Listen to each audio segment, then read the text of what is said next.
What is going on, everyone? We're jumping straight into team selection time for Game Week 25. I'm going to take you through my Game Week 24 team, which you can see on screen.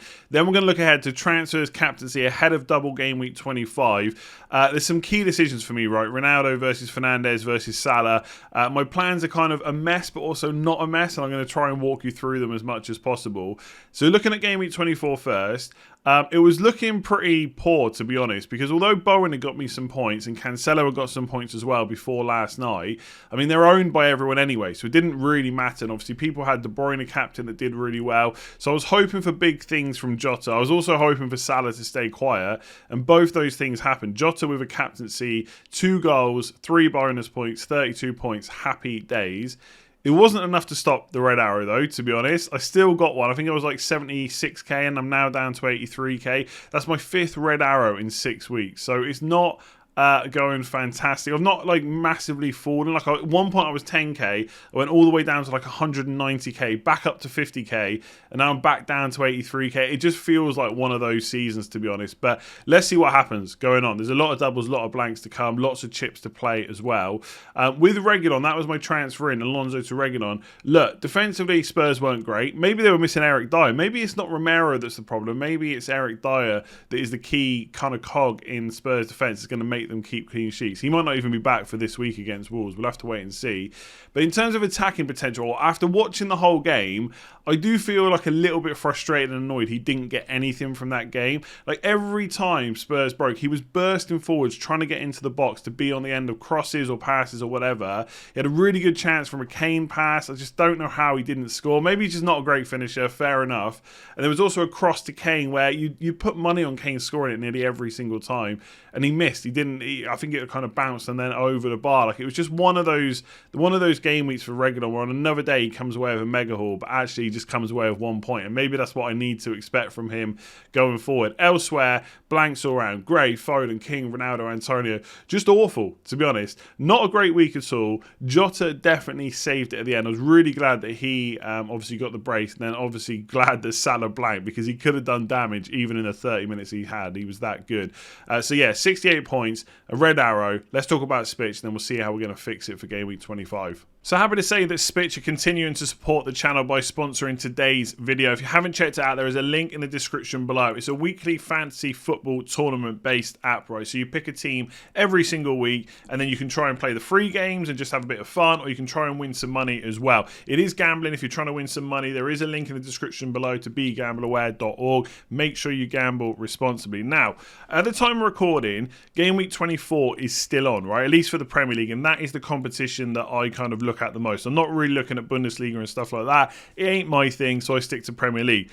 What I thought would be cool to show you is how it works while the game is live, because there's some handy stuff to know. So when Game Week 25 is live, for example, by the time you watch this video, you'll be able to just click into one of these. You can click into the free ones, you can click into the paid ones, and just pick your team, right? Pick a team based on who you think is going to score the most, assist the most, tackles, interceptions, and all that good stuff as well. But when a game is live, right, if I just click into my games, this is for Game Week 24. So I picked De Bruyne, he's done really well. Bowen's done really well. So is Laporte, Son, etc. They're all green. Then the players that haven't done quite as well have got orange, right? But what you can do is if you get some early team news or something like that, or if you just decide, actually, I maybe made a mistake, you can actually change some of your picks midweek. So I've got Jota and Tierney, so I could click into Jota and actually change him. So I could take him off and put in someone else. Now, obviously, a lot of these players have already played, so I can't select them, but I could choose Saka instead and just add him in and click confirm if I thought that was a better pick. For what it's worth, I think Jota is probably going to outscore him, but let's see what happens by the time you get to watch this video. So you can do that, and also you can click into players and you can see the statistics for each separate player as well, how they did across various match days, and then you can see all their passing stats, their offensive stats, so goals, assists, shots, and things like that. There's a whole heap of stuff packed into this app. So if you do want to give it a go, if you want to get your Game Week 25 locked in before the deadline, click that link in the description below and get it downloaded now. All right, so we'll start off with defence and midfield, then we'll bring the forwards in. I'm going to do quite a bit of tinkering in this video as well to kind of show you where my head's at with transfers. There's not a huge amount to talk about with defence, right? Obviously, Cancelo, Trent is always a stay-in. I've got Reguilon in now. He's definitely a better option than Dawson and Livramento. I think Wolves at home, right, it's a pretty good chance at a clean sheet, and I'm hoping he can get some attacking returns as well, Reguilon. Obviously, minutes are maybe an issue with him, right? When I bought him in, I knew that. I don't know if he's going to start every single game, but he's definitely first choice, and I think he's going to play more often than not. He might get a few early substitutions. That might not be the worst thing for a defender. But yeah, we'll see how it goes. Wolves at home is pretty decent. Then he's got the double game week. David De Gea obviously is being played, right? He's got the double over Ben Foster this week. I think David De Gea is an outside kind of shout for captaincy for me this week. It's not something I've given a huge amount of thought to because really I do want a captain an attacker, but I would definitely prefer to captain David De Gea over any single game week player this week. Even if I thought Ronaldo wasn't going to play twice, or I didn't want to bring in Fernandes, and I'm going to come on to that in a minute, I would probably still captain De Gea, even if I had Salah in my team. Right? I just double game weeks, it has to be done. I don't want to captain a single game week player. So it is an option. How much do I rate Man United's chances of 2 clean sheets? I'm not so sure. Like Southampton, were very good against Spurs. For like the first, I can't remember exactly how long it was, but for maybe like the first 15, 20 minutes, Spurs found it very difficult to even get out of their half. And that kind of continued in the second half. Maybe not being boxed in, but constantly being attacked. And I don't know if Man United with McTominay, Pogba, Fernandes, what they've been doing at the moment in midfield, is going to cope very well with that. But we'll have to wait and see. Again, I will captain him if I've got no other choices in attack. With midfield, so I've kept Trossard this long. I've got to play him for the double. I am expecting no points whatsoever, but I can't get rid of him before a double game week. I think he's fit and available for Watford, so hopefully he'll play that. I mean, he did have, I think he tested positive for COVID, so I guess there is a chance he misses out. I'll have to wait and see, but I don't think with everything else going on this week that I'm going to transfer him out. Jota's an interesting one because a lot of people are talking about him and whether or not he should be sold. I think that I wouldn't let last night have too much effect on your opinion of him as an option going forward because he's just great, right? We already knew that. Last night has told us nothing. He's brilliant. Lesser defense is bad. He got goals, right? That's an easy job for him last night, right? And he was pretty much guaranteed to play, and he was kind of not guaranteed, but there was a good chance he was going to get a good few minutes as well, right? So that was one thing. Going forward, I think we have to say he is going to be more of a minutes risk than he has been over the last few weeks, right? Mane's going to be back soon. You've got Diaz as well. They're both going to be playing on the left-hand side. So it's very rare, I would say now, that Jota's going to play this. So his competition is Firmino. Now, right now, I think if you put Klopp's best 11 together, it includes Jota and not Firmino. I guess it depends how they want to play. There's all obviously talk about control and how Firmino might be better for that. But I think Jota just scores so many goals, you want him in the team. So I think he's actually first choice at this point. I could be wrong. Liverpool fans, let me know in the comments. But I think he's first choice. That doesn't mean he's going to play every game, though. But I think if you've got him, there's no real justification, maybe is the wrong word, but I just don't see why you'd want to spend 2 transfers getting rid of Jota and bringing in Robertson. Maybe if you're on a wild card, fair enough, you could do it, but I think the chances are he gets 2 starts in Burnley, Leeds and Norwich, and that could be enough for decent points. So I think you have to keep him. From that, like from kind of game week 26 onwards, or 27 onwards, sorry, maybe we sell him. We'll talk about that closer to the time. But right now, he's going absolutely nowhere.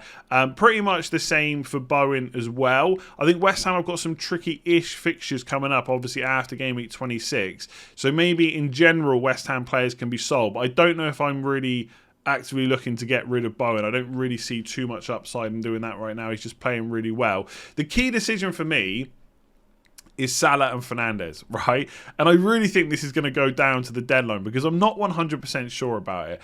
Do I think that Fernandes captain and then Salah captain is better than just bringing in Salah and captaining him twice? Yeah, absolutely, right? I definitely think that. But I do have De Gea and I do have Ronaldo. So I could just bring Salah straight in, save 4 points and captain one of those 2. But I've just got this sneaking suspicion that Ronaldo may miss one of the games. I guess you've got to assume that he's probably going to start the Southampton game. It's whether or not he starts the Brighton game. You could see it as he'll start those 2, then get rested for Leeds, and then play in the Champions League? Because I do think he's probably ahead of Cavani in the pecking order, but who knows right now? And I think that benching last week has kind of got me a little bit worried. The problem is, for Salah, for my team, the only real way to get him in without taking too many hit or without taking a hit is to sell Foden. Now, I just think Foden is going to start against Norwich. I think Guardiola is gonna rotate some players because they play Norwich, then they play Champions League, then it's Spurs, and they play Saturday evening, then Tuesday evening in the Champions League. So there will be some rotation. I'd be worried if I had De Bruyne, for example. I'm not saying these players would definitely miss out, but I would be worried. I also think Cancelo, who I own, by the way, is also at risk of probably missing out against Norwich. I think there's a chance. But Foden, I've just got a sneaking suspicion is going to start again.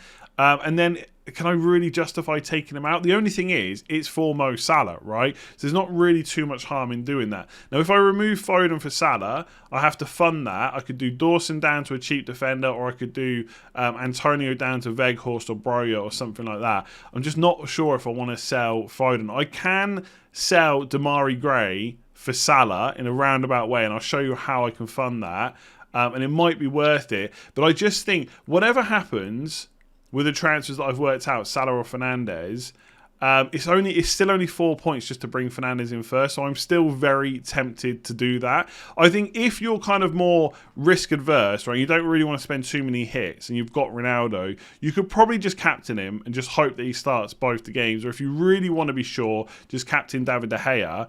But I'm very tempted to bring in Fernandes because I think a lot of people will be put off doing that. A lot of people are going to go to Salah first, and there's nothing wrong with that. He looked brilliant. I'm sure he's going to get some points against Burnley, but I just think double game weeks, it's just an opportunity to get a few extra points and maybe get ahead of the crowd. And I think, although we're going to have a lot of double game weeks to come over the next few weeks, if they're small double game weeks, it narrows the pool of players that people are going to captain. And I think this week people might be... I think Fernandes will be heavily captain, but I don't think it'll be so much that there's not a huge benefit for doing it, right? If he hauls, whether or not he'll haul, we'll have to wait and see. But I think Man United have played okay the last few games. They just haven't had the results. And I could see him scoring a few goals against Southampton and Brighton. Who knows how that goes? There's always a chance. So yeah, for me, it's selling Foden. I just don't know if I want to do it. I could do it for Damari Gray. I'll show you how I can do that in a minute. Bringing in the forwards, right? FPL does kind of funny things to you in how I don't really know if I'm framing things a certain way or I'm just worried it's fear of missing out or whatever. But I don't know. I've kind of woken up this morning and thought to myself, do I really need Fernandes? Could I just captain Ronaldo? And when he got benched against Burnley and Cavani played, my initial instinct was, well, he's been dropped for tactical reasons, according to Rangnick. He said there's going to be a lot of running, a lot of chasing balls, etc. So my first thought was, well, that's not good going forward. Rangnick might drop him a few more times, right? Or rotate him, however you want to word it. But then I'm thinking now, well, he's had his rest. Is he really going to be rested again in the next 2 games, right? Especially when Man United have 3 Premier League games before Champions League. So they play Southampton and Brighton, then they play Leeds, and then they play Champions League. So is he really going to be rested 1 more time over these 2 weeks? I'm not so sure. I mean, Southampton is the early game on Saturday. And so we might get early team news. But I think he definitely starts that one. It's the Brighton game that's the problem. But I think there is I don't know. Yeah, last night I was kind of weighting it more that I probably wanted Fernandes because I was worried about Ronaldo. I've woken up this morning and I'm now thinking I think Ronaldo might be okay and perhaps I just don't need to spend that extra transfer on Fernandes. So right now, like I said, he is my captain. David De Gea is an outside shot, but I really want to captain an attacker, right? It's just more fun. And FPL, I know there's optimal decisions and I do like stats, XG, etc. Player projections like I spoke about in yesterday's video. But deep down, sometimes you just want to have some fun and I want to captain an attacker. And if it's Ronaldo's the only one in my team who's got a double, and I'm not going to captain Trossard, of course, then I'm going to captain him. I'll come on to the transfer in a minute, though, right? Because I think it's interesting the way I can go about it. Josh King, not super happy about playing him. I need to find out if Gray is fit to play against Leeds. If he is, I could just play him ahead of Josh King. But I don't think Josh King's such a problem I need to get rid of him. He's cheap enough anyway. I've not got a huge amount of money to spend. I mean, I do have 4.3 million, but that's got to be used for Salah or Fernandes this week. And then with Antonio, it's like I spoke about yesterday. Right? It's all well and good saying he's been awful. You should have got rid of him a long time ago. My key kind of point is, who the hell would you bring in, right? There's not a huge amount of attacking options. I do think Antonio to Weghorst in Game Week 26 almost looks certain, but possibly a downgrade this week to Broja also looks good. So Broja has Man United away, which isn't necessarily great. He could get some points, but it's not a great fixture. But then he's got some pretty good fixtures.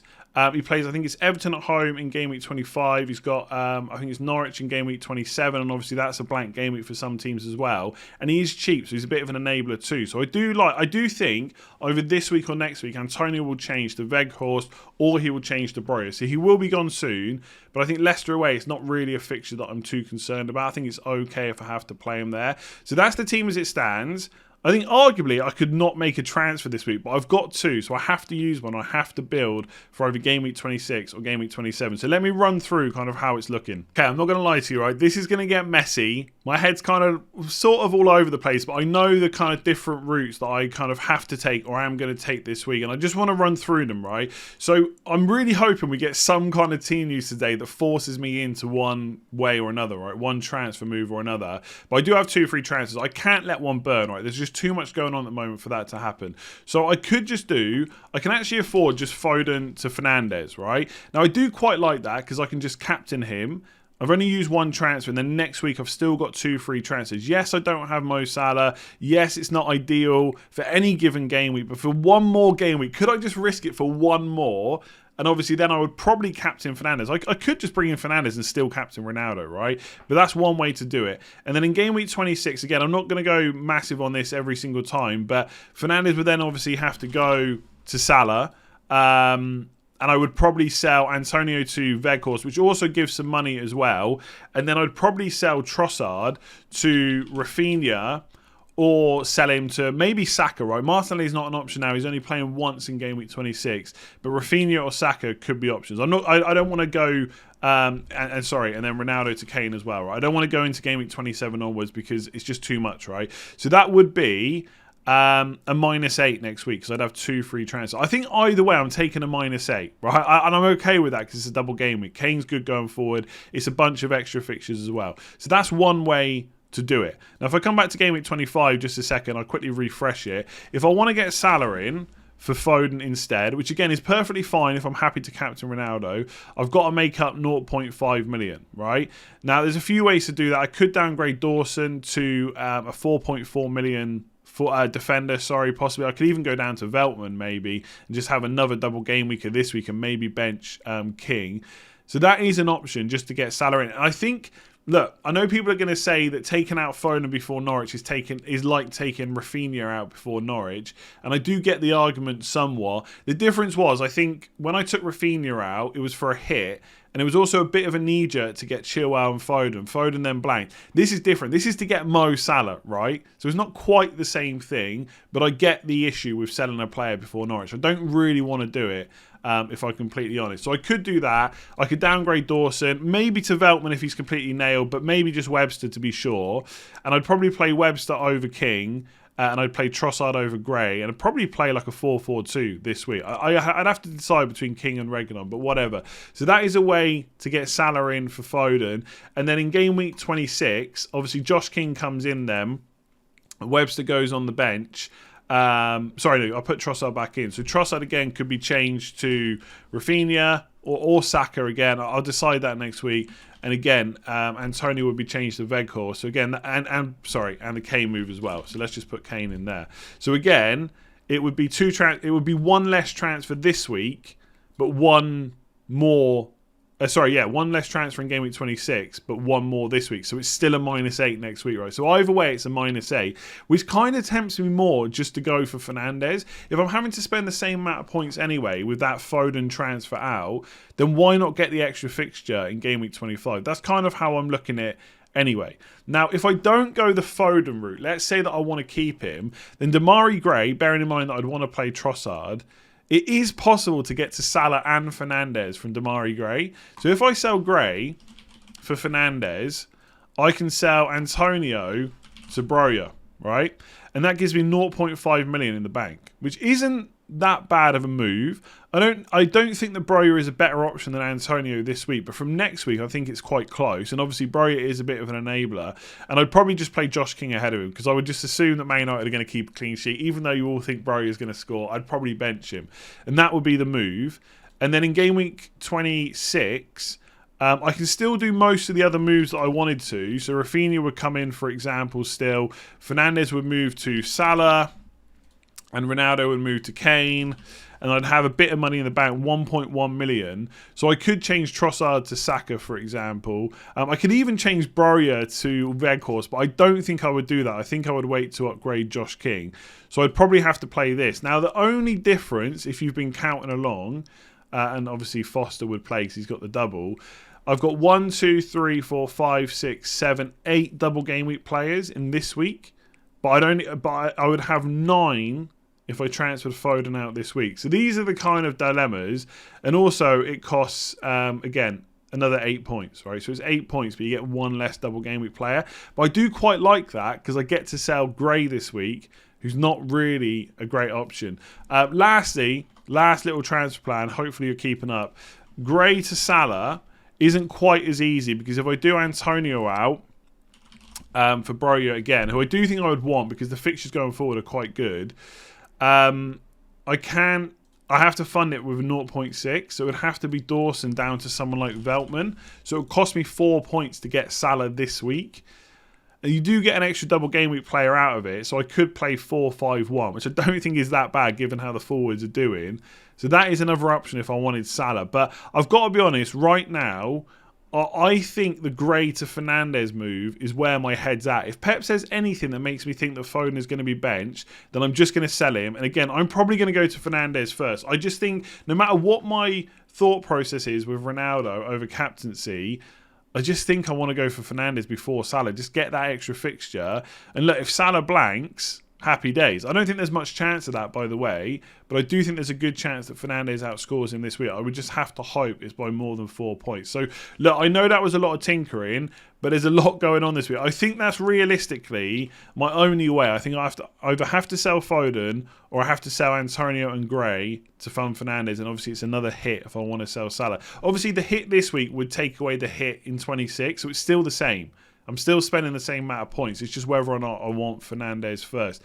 Either way, I don't think much else is changing. If you followed along, let me know what you think about those transfer plans in the comments below. Give it a like if you enjoyed it and hit that subscribe button. I should have a Game Week preview video out later this evening as well. And obviously we'll have a deadline stream tomorrow. So until then, I will see you soon.